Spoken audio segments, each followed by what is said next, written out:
The atmosphere hummed with the lively sounds of splashing water and the laughter of children, their voices bouncing off the walls of the indoor pool.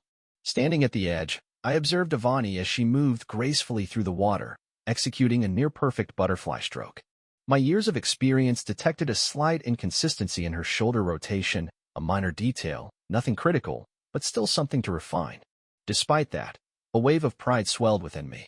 At only 11 years old, she already exhibited the kind of dedication and perseverance that separated good athletes from truly great ones. A vibration in my pocket pulled me from my thoughts. I retrieved my phone and glanced at the screen, a message from Ophelia. Caught up in another meeting with Jaden about the Richardson project? Won't make it. Don't wait up.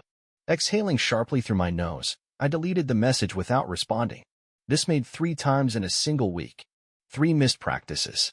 My eyes returned to Avani, thankful that she remained engrossed in her training, unaware that, yet again, her mother had chosen to be elsewhere. Great job, Avani. Coach Sally called out from the sidelines. Just try to loosen up those shoulders a bit more during rotation. That evening, back at my clinic, I worked with Marcus, a determined 6-year-old who had made incredible progress after an accident had left him struggling to walk. Supporting his weight, I guided him as he took cautious, deliberate steps. You've got this, buddy. One step at a time, I encouraged, watching as his small face tightened with concentration. Nearby, his mother sat anxiously, hands wringing in her lap. When our eyes met, I offered her a reassuring nod. Lisa, my clinic manager, appeared at the doorway. Victor, can I grab you for a second? Another email from corporate about the buyout. Let's discuss it after I finish here, I said, my attention fixed on Marcus. 20 minutes later, seated in my office, Lisa slid a printed email across my desk. They're applying more pressure. If you don't sell, they're threatening to open a competing clinic just 2 blocks away. Scanning the document, my jaw clenched. And we both know what that means. Assembly line care, Lisa agreed. Short, rush sessions. Generic treatment plans dictated by insurance companies. Everything we work against, I muttered. And kids like Marcus? Lisa continued. They get left behind. I pushed the paper aside. I don't care about the money. That's not why we do this. Before she could respond, my phone screen lit up with an incoming message from Avani. Dad, I made it to States. Where's Mom? Ophelia had promised, no, sworn she'd be at this meet. I had even reminded her 3 times that morning. Lisa studied my expression. Let me guess. Another urgent meeting with Jaden? Running a hand through my hair, I didn't bother answering. After a brief pause, she added, people are talking, you know. I met her gaze. What kind of talk? Lisa hesitated. Just observations. Late nights. Closed-door meetings. The way he looks at her. The way she lets him. The first undeniable proof surfaced on a seemingly ordinary Tuesday. Lisa had been leaving a client lunch when she noticed Ophelia's bright red Tesla parked outside the Westbrook Hotel. The time? 2 p.m., right in the middle of what she had claimed was an important board meeting. Lisa's hands trembled as she snapped a quick photo. She had known me since college, had seen firsthand how much I had invested in my family and this clinic. She understood I didn't deserve this. A few days later, Avani burst into my office after school, her backpack still slung over her shoulders. Dad, you won't believe who I saw today, she announced. Looking up from my desk, I asked, who? Mom and Uncle Jaden, she said, dropping into the chair across from me. A tight sensation gripped my chest. Where? Castellanos. Jenny and I were walking past after early dismissal. Mom looked really surprised to see me, like, guilty surprised. I forced my expression to remain neutral. Did she say anything? Avani's brows knitted together. She just said it was a work lunch. Her voice slowed. But Dad. Uncle Jaden had his hand on her arm. And it wasn't in a work kind of way. Later that night, after Avani had gone to bed, I sat in my office, combing through credit card statements. That's when I found them, charges that didn't fit. Laurel Boutique, $430. Westbrook Hotel, $289. Grand Marina Hotel, $315. All on nights when I had been working late at the clinic. My phone buzzed with a message from Lisa. Check your email. Security footage attached. I'm so sorry. With a steady hand, I opened the file. The video quality was grainy, but there was no mistaking what I saw. At precisely 9:47 p.m., my wife entered Jaden's office. She didn't leave until 1:33 a.m. Her hair was disheveled. His tie hung loose. I saved the footage without hesitation. My voice remained steady when I called my lawyer the following morning. But the final, undeniable confirmation came from Avani. She had borrowed Ophelia's iPad for a school project when a series of messages appeared on the screen. Last night was incredible. I can't wait to see you again. S. Missing your touch already. These meetings kill me when I can't have you. S. Soon, baby. Victor's working late Thursday. Usual place. Confused and visibly upset, Avani had brought the iPad straight to me. I took screenshots, my heart aching, not for myself, but for her. That Sunday, with Avani away at a sleepover, I dedicated the entire day to compiling every single piece of evidence I had gathered. Every incriminating message, every transaction, every undeniable fact that could no longer be ignored. By the time Ophelia stepped through the door that evening, I was fully prepared. There was no turning back from this moment. We need to talk about Jade and Colette. Ophelia barely acknowledged my words, her focus glued to her phone as she lounged on the couch, as if I had made a passing comment about the weather. Without looking up, she replied in an indifferent tone, "What about him?" I remained in the doorway, arms folded across my chest. "About your affair with him." That got her attention. Her fingers tightened around her phone, and when her gaze met mine, she attempted to mask her reaction. The initial blank expression quickly morphed into irritation. It was a mistake, Victor. Just one reckless night, too much alcohol. It meant absolutely nothing. I tilted my head slightly, my voice calm but cold. One night? That's interesting, considering I have hotel receipts that tell a different story. Not to mention the messages. And the footage. Her complexion paled instantly. You've been spying on me? I let out a slow breath, shaking my head. No, Ophelia. You've just been careless. And if Avani saw you, that alone carries more weight than any proof I could present. Her jaw clenched. She's just a child. She doesn't understand. You underestimate her, I countered firmly. Then, taking out my phone, I scrolled through my files before holding up the screen. Do you want to explain these messages? Or maybe the charges? Or should we start with the security footage? For a brief moment, her lips parted as if she might attempt another lie. But something in her demeanor shifted, and the facade shattered. You self-righteous hypocrite, she spat venomously. You think you're some kind of saint? Running your little charity clinic, acting like you're better than everyone else? At least Jaden understands ambition. I let out a dry, humorless chuckle. Ambition? Is that what you call an affair with your boss? Her eyes darkened. You're just bitter because I make real money while you waste your time playing hero for a bunch of... The words hit like a slap. The air between us grew heavy, laced with anger and something far worse, disdain. Get out, I said, my voice dangerously quiet. Ophelia straightened, crossing her arms. This is my house too. No, Ophelia. This is the house I purchased before we were married. With my money. You have 30 minutes to pack a bag, and then I'm changing the locks. Her mouth opened as if she wanted to argue, but before she could speak, the front door swung open with force. How dare you? Ophelia's mother, Alberta, stormed inside, her expression filled with righteous fury, as if she had a personal stake in this matter. Knowing her, she probably believed she did. You're throwing my daughter out? After everything she's sacrificed for you. Alberta's voice was sharp with indignation as she marched toward me like I was the villain in this scenario. I didn't move.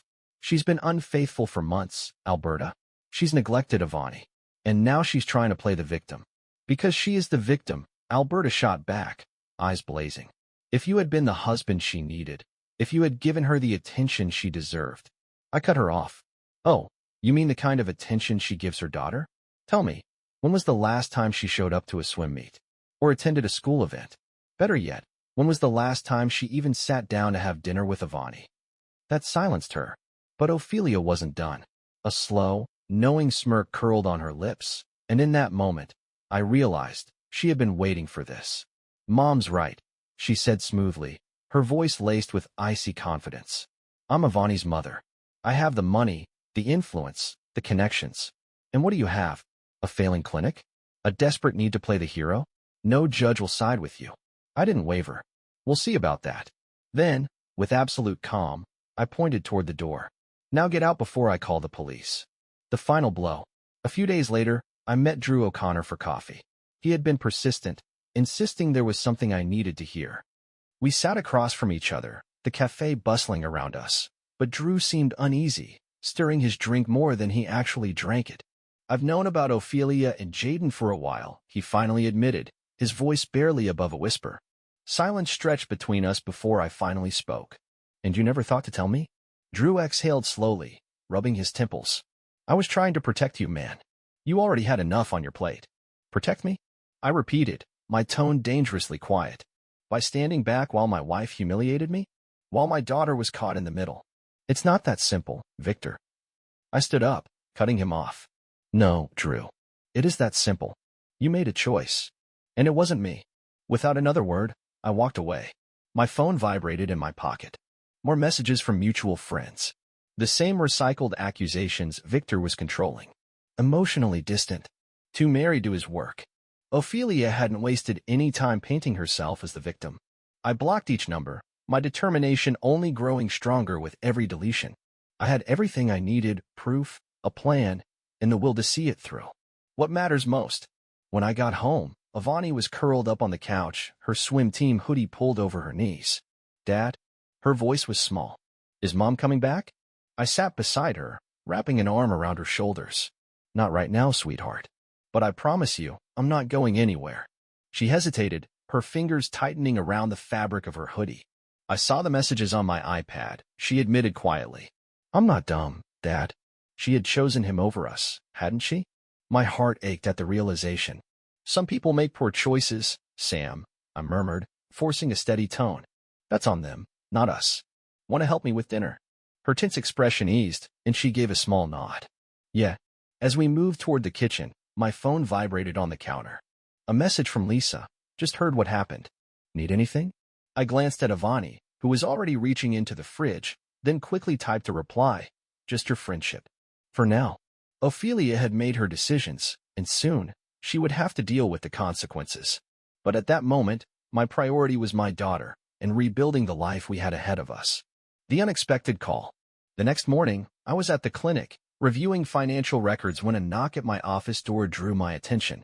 Lisa stepped in, her expression serious as she placed a business card on my desk. "You need to see this," she said. I picked up the card and read the name. Dr. Martha Lake, pediatrician, Eastbrook Children's Hospital. A frown formed on my face. "Jaden's wife." Lisa nodded. "She called. Wants to meet?" Said it's personal, not professional. Her voice dropped slightly. "Victor, she knows." I turned the card over between my fingers, exhaling slowly. "Set it up," I said. This wasn't over, not by a long shot. An unlikely alliance. Martha Lake was a woman who didn't waste time with unnecessary words. With sharp features and even sharper eyes, she stirred her untouched coffee, studying me with a calculating expression. "How long have you known?" she finally asked. I met her gaze. "About 2 months. Suspected for 6. Her lips curled into something that wasn't quite a smile, more like a knowing smirk, laced with bitterness. "Jaden thinks he's clever," she said. "He's not. This is a pattern." I leaned forward. "Go on." She flipped open a folder. 2 previous affairs, she stated. The company buried them, but I kept copies. She slid the documents across the table. As I scanned the pages, familiar anger settled in my chest. "Why show me this?" I asked. Her expression hardened. "Because this time, he picked the wrong target. Your wife might be willing to burn her family down for him, but I'm done protecting his reputation." By the time our coffee had gone cold, an alliance had formed. Martha had resources, connections, and years of documented evidence. I had Lisa, security footage, and the messages from Avani's iPad. "There's someone else you should meet," I said, pulling out my phone. Strength in numbers. 20 minutes later, Heidi Carey arrived at the cafe, a powerhouse of a woman dressed in a sharp suit. She extended a firm handshake to Martha. "Dr. Lake, your husband treated my daughter 5 years ago," she said. "Best care she ever got." Martha blinked. "Victor handled her therapy?" Heidi nodded. "Which is why I'm taking on both of your cases. Pro bono." Martha raised an eyebrow. "Both cases." Heidi's smile was razor-sharp. "Divorce and corporate fraud. With Victor's evidence and your documentation, we're going to take them down." Building the case. Back at the clinic, Lisa worked relentlessly, piecing everything together. Security footage, emails, statements from office staff who had seen too much. Then there was Sally Daniels, Avani's swim coach. "I've kept records," she told Lisa over the phone. "Every meet Ophelia skipped. Every practice she ignored. If Victor needs testimony, I'm ready. In my office, I reviewed the growing pile of evidence. They assumed I would back down, too afraid of losing Avani to fight. I murmured. They really thought I'd just give up. Lisa placed a reassuring hand on my shoulder. They don't know you very well, do they? I exhaled. No, they really don't. Securing our future. The security system took half a day to install, every entry point covered with cameras, motion sensors, and remote monitoring. Audio and video automatically uploaded to a secure cloud. It's all set up, the technician confirmed. I handed him a check. Perfect, ensuring Avani's well-being.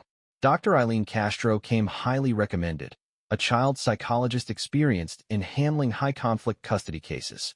She met with Avani while I waited outside. When the session ended, she pulled me aside. She's angry, Dr. Castro said. Not at you, at her mother. She feels abandoned. Replaced. My concern was evident in my voice. How is she really doing? Dr. Castro's expression softened. She's resilient. Your stability is helping her tremendously. Then, more formally, she added, I'm documenting everything. The court will have a clear picture of the situation. Preparing for the worst. That afternoon, I sat down with my financial advisor. Half of our joint assets had already been moved into protected accounts, a completely legal precaution. When she realizes what's happening, she'll try to drain the accounts, my advisor warned. I met his gaze. Let her try? Everything is documented. Meanwhile, Martha's investigation into Jaden's business practices uncovered more than either of us expected. At our next meeting, she tossed a thick stack of papers onto the table. Take a look at these property deals, she said. Ethical violations everywhere, insider trading, kickbacks, manipulated valuations. I flipped through the pages, my expression darkening. He's been using his affairs to silence people, she continued. And Ophelia? She's complicit. That's why he targeted her. He needed someone in real estate who would cooperate. I leaned back, shaking my head.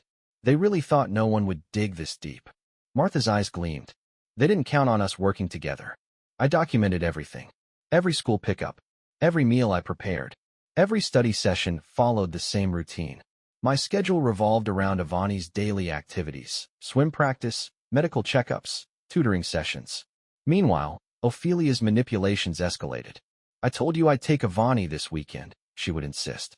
Remaining composed, I would respond with my phone recording in hand. No, Ophelia. You actually said next weekend. The denials, the gaslighting, the constant attempts to distort reality. I documented every instance. You're trying to turn her against me. She snapped one evening, frustration breaking through her controlled exterior. My voice remained steady. No, Ophelia. You're doing that on your own. Then there was Alberta, arriving unannounced while Avani was absorbed in her homework. Without hesitation, she walked into the house as if she owned it. I'm taking my granddaughter shopping, she declared. I didn't budge. No, you're not. Her eyes flashed with anger. I don't need your permission. I'm her grandmother. And I'm her father. I countered, my tone firm as steel. After your little display at dinner, you won't be taking her anywhere. How dare you? The security system is recording, Alberta. I cut in, my voice even. Every word. Every action. Keep that in mind. She stormed out, her fury another piece of evidence for the custody hearing. A thick envelope landed on my desk, heavy cardstock, elegantly embossed. An invitation. Ophelia's 37th birthday celebration. The venue? Lum Zone, the city's most prestigious hotel. Martha scanned the guest list and let out a dry chuckle. Board members. Social climbers. Every single person who has enabled their affair. I leaned back in my chair, a slow nod. Good. Let them all witness what's coming. She's gathering her audience, Heidi noted, flipping through her notes. Sources say she's planning some kind of announcement. Victor barely looked up from his work. Let me guess. She's framing herself as the victim? Heidi nodded. She's going to spin it like she was a heartbroken wife, trapped in a loveless marriage, forced to find happiness elsewhere. Victor let out a sharp, humorless laugh. Of course she is. And she's not alone, Martha added, her expression grim. Jaden is preparing his own speech. He'll paint you as emotionally unstable, as if you pushed him into cheating. Classic gaslighting, Victor murmured. Heidi placed a thick folder on the table. Perfect timing. Everything is set. HR, the real estate board, family court. Every agency has its evidence package, neatly compiled and ready for action. Martha exhaled, rubbing her temples. Avani will be with your parents that weekend? Victor nodded. They'll keep her safe while we handle this. The final pieces were in place. Process servers disguised as hotel staff were prepped. Key witnesses had their statements ready. Every document was time-stamped, every move legally airtight. Lisa watched as Victor scanned the last of the preparations. You do realize there's no turning back after this? She asked quietly. Victor's thoughts drifted to Avani's face when she had seen the messages. Ophelia's threats, the lies, the betrayals. He closed the file with finality. Good, he said. That's exactly what I want. Martha placed a reassuring hand on his shoulder. They thought we were easy targets. You, the devoted father too afraid of losing his daughter to fight back. Me, the doctor's wife, too concerned with appearances to cause a scene. Victor's expression hardened. Their mistake. The trap was set. Now, all that remained was the waiting. That night, Victor tucked Avani into bed, brushing a stray strand of hair from her forehead. She wrapped her arms around him tightly. You won't let Mom take me away, will you? A sharp ache settled in Victor's chest, but his voice remained steady. Never. She pulled back slightly, looking him in the eyes. You're fighting for me, aren't you? Every step of the way. Avani nodded, as if she already knew the answer. Good. As she drifted into sleep, Victor checked his phone. Messages from Heidi, Martha, and Lisa. Everything was set. In 2 days, Ophelia and Jaden would finally understand the consequences of underestimating the wrong people. His gaze landed on the invitation sitting on his desk, its elegant lettering mocking him. Ophelia Joyce's 37th birthday celebration. Lumzone Grand Ballroom. Soon, that invitation would be the least of her concerns. Victor had spent his career helping children overcome impossible odds. Now, he would use that same patience, that same precision, to protect his daughter and dismantle the people who had tried to destroy his life. The Lumzone Grand Ballroom glittered under the glow of extravagant chandeliers, packed with influential guests who valued status above all else. Ophelia thrived in the center of it, champagne in hand, draped in a designer gown worth more than most people's monthly rent. Beside her, Jaden stood smug, his confidence unshaken. To my beautiful daughter, Alberta Merritt's voice rang out across the room, a glass raised in celebration. A woman of strength, who found happiness despite the neglect and isolation of a loveless marriage. From a quiet security room in the hotel, Victor and Martha watched the live feed displayed on Lisa's tablet. Martha smirked. Your mother-in-law is really committed to the act. Victor checked his watch. She's just getting started. Martha adjusted her sleek black dress. Ready? Victor smiled. Born ready. Inside the grand ballroom, Alberta continued her impassioned monologue, her voice carrying the weight of a mother's unwavering devotion. A mother's love is sacred, she declared, emphasizing the depth of her commitment. But before she could continue, the double doors of the ballroom burst open. A ripple of silence swept through the room as guests instinctively turned toward the entrance. Victor and Martha stepped inside, their arrival calculated and deliberate. Ophelia, caught completely off guard, froze mid-sip, her champagne glass hovering in the air. Victor spoke in a low voice, barely audible, issuing instructions into his discreet earpiece. At that moment, the servers, who were, in reality, meticulously chosen legal agents, moved into action. They maneuvered through the crowd with practiced efficiency, spreading out in all directions. 3 of them approached Ophelia simultaneously, while 2 more advanced toward Jaden. With professional detachment, they handed over legal documents. Ophelia blinked in disbelief as she read the contents of the paper in her hand.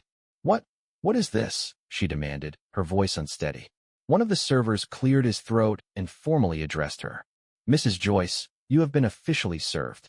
These are divorce papers, a custody lawsuit, and an ethics complaint filed with the real estate board. On the other side of the room, Jaden received his own set of legal troubles. Mr. W.Y., you are being served with divorce papers, a corporate ethics investigation notice, and a formal complaint regarding workplace misconduct. The once lively ballroom fell into a hushed silence. Eyes darted around, uncertain of how to react. Then, as if on cue, the glow of phone screens flickered to life. Camera flashes erupted. Someone hit the record button, capturing every second of the spectacle. The carefully curated image Ophelia had spent years constructing was shattering before her eyes. Her hands trembled as she skimmed the papers, confusion giving way to fury. "You," she seethed, her voice rising. "You planned this." She spun toward Victor, eyes blazing. "Here? At my event?" Victor met her gaze, his voice calm, yet cutting. "Planned what?" he said, his tone dripping with feigned innocence. "I'm simply ensuring the truth reaches the right audience." Jaden took a menacing step toward him, his face dark with anger. "You really think you can humiliate us like this?" he growled, his stance aggressive. Victor didn't flinch. "Step back, Mr. W.Y., he warned, his voice steady. The atmosphere grew tense. More phones lifted. More whispers spread. Then, in a smooth, calculated move, Martha tilted her head and addressed Jaden. "Are you sure you want to be caught on video threatening my lawyer?" Jaden halted abruptly. He had always been confident in his power, but this was different. This wasn't just a personal dispute. It was public, permanent, and spiraling beyond their control. As the evening unfolded, the damage was done. Board members murmured among themselves, already questioning Jaden's integrity. HR representatives flipped through documented evidence of Ophelia's professional misconduct. Meanwhile, family court officials meticulously examined the case against her. The very individuals she had relied on to protect her were now the ones scrutinizing her downfall. Victor walked out of the ballroom with an unfamiliar sense of relief. The weight of being overlooked, dismissed, and underestimated had lifted. He had done what was necessary. Avani was safe. The truth had surfaced. And Ophelia and Jaden? They were finished. Jaden's face contorted with rage, his fists clenched at his sides. His voice was low and menacing as he snarled, "I will ruin both of you. I will make sure you never work in this city again." Victor remained unmoved. As composed as ever, Martha simply observed him before speaking. "Threatening a witness?" On camera, she motioned toward the dozens of recording devices capturing the moment. "Bold choice, Jaden." Sensing the situation slipping further out of control, Alberta rushed to intervene. Her voice rang out, desperate to regain authority. "How dare you disrupt this celebration?" she cried. "After everything Ophelia has endured." Victor turned to face her, his voice unwavering. "Endured," he repeated. "Let's talk about suffering then. About broken promises. About missed swim meets. About hotel rendezvous and secret messages.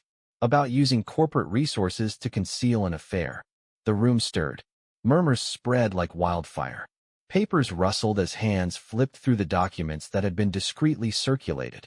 Ophelia's breathing grew uneven. "You're lying," she whispered, her voice cracking under the weight of exposure. Victor didn't waver. "Am I?" He gestured toward the neatly compiled records, now in the hands of the real estate board members, HR officials, and court representatives. "Every moment, every deception, every time you chose him over our daughter. It's all here." Silence gripped the room. The only sounds were the rustling of papers and the quiet hum of recording devices capturing every moment. Ophelia's composure crumbled. Her face twisted with unfiltered rage. "Get out," she shrieked. "Get out of my party." Victor's lips curled into a slow, knowing smile. "Your party." He cast a glance around the room, his gaze sweeping over the board members, executives, and clients. Once her allies, now her jury. "I think this just became a business meeting. Perhaps you should start explaining those property deals to your investors." A wave of unease washed over Ophelia. The real estate board wasted no time. Within hours, footage of Jaden's threats spread across social media, accelerating the ethics investigation against him. Old non-disclosure agreements resurfaced. At their next strategy meeting, Heidi presented an update. 2 former employees came forward after watching the party footage. Martha smirked. "Seems money can't silence everyone forever. Not when they sense weakness." In court, Alberta's recorded threats played loud and clear. Her voice echoed through the courtroom. "I will take that child, whether you like it or not." Victor remained composed as Ophelia's lawyer shifted uncomfortably. His legal team wasted no time, presenting meticulous records. Photos and timestamps of Avani's swim meets, school events, and medical appointments contrasted starkly against Ophelia's repeated absences. The weight of the evidence was undeniable. Castro, the child psychologist, delivered the decisive verdict. He stated that Avani displayed clear signs of emotional neglect, emphasizing that Mrs. Joyce had consistently placed her relationship with Mr. W.Y. above her daughter's well-being.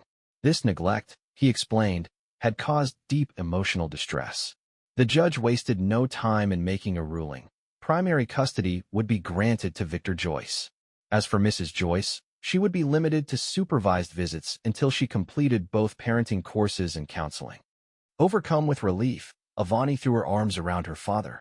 "Can we get ice cream?" she asked with hopeful eyes. Victor let out a genuine laugh, the first in what felt like forever. "Absolutely," he replied, his voice lighter than it had been in months.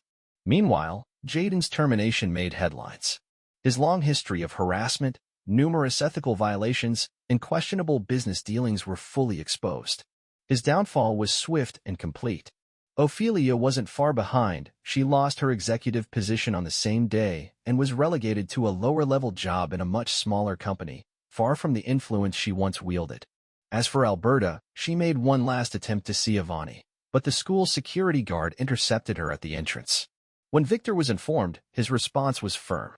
"The restraining order is very clear. She is not allowed any unsupervised contact." This time, Alberta had no one left to support her. Victor's career, however, flourished. His partnership with Martha's pediatric practice led to the launch of an innovative therapy program, expanding their ability to help more children.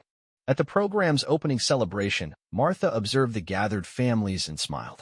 "We're reaching twice as many kids now," she noted.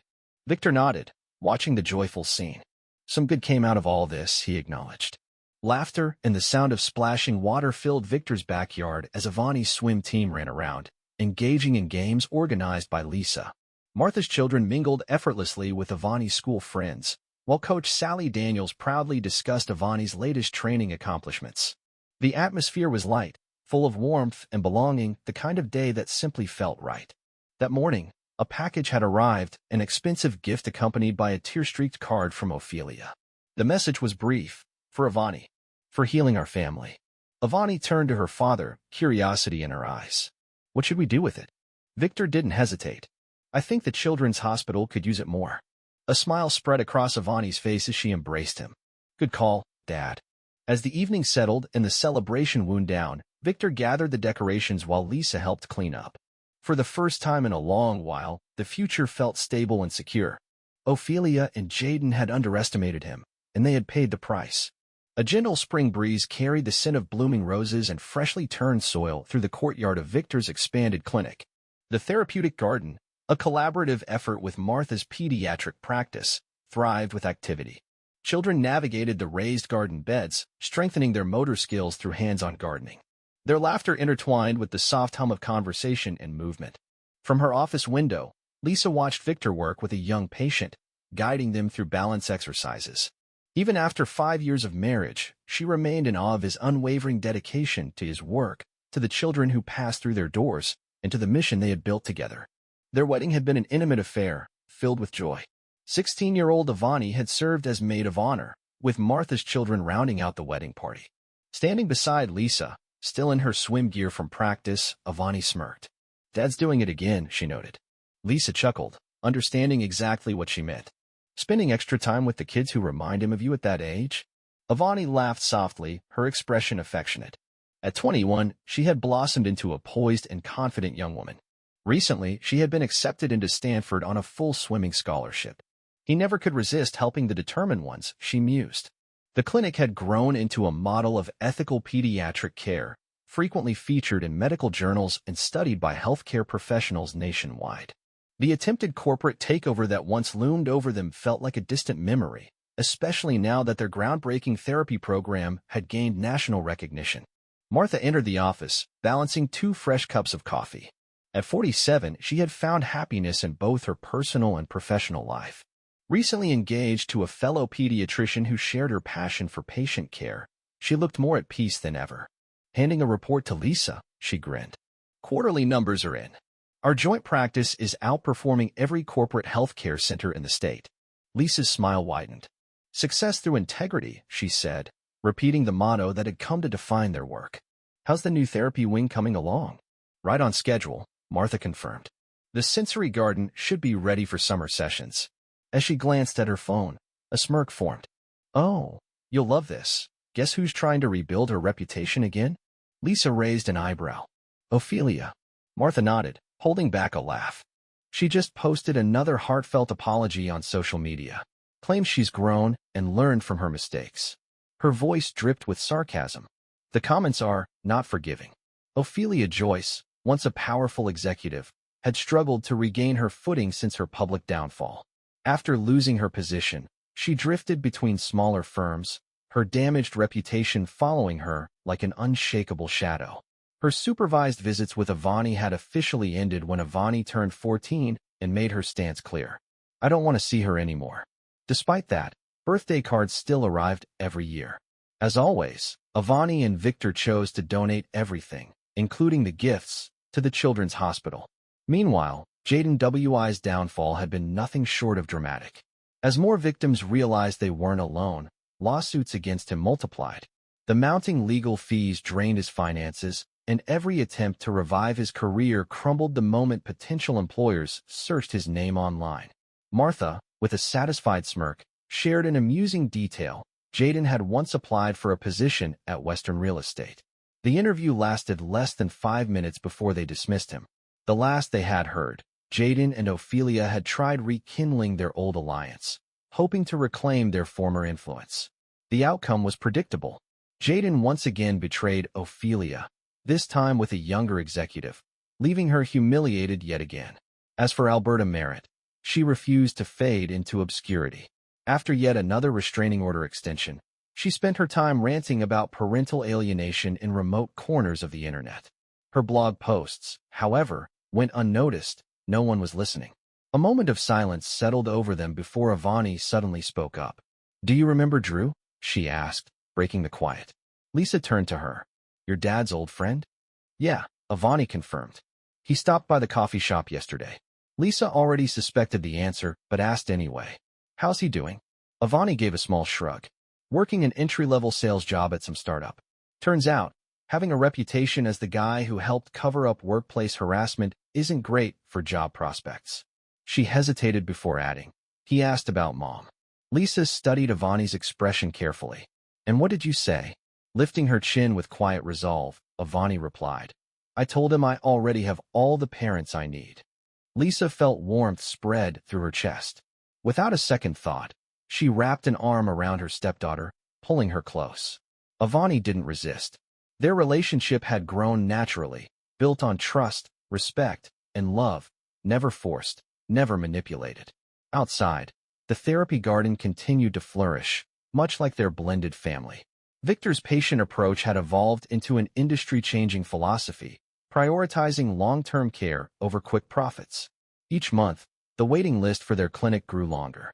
Yet Victor never hurried, never compromised, never lost sight of the mission that had driven him from the start. As the sun lowered over the courtyard, Lisa felt the past finally release its hold. No more deception, no more manipulation.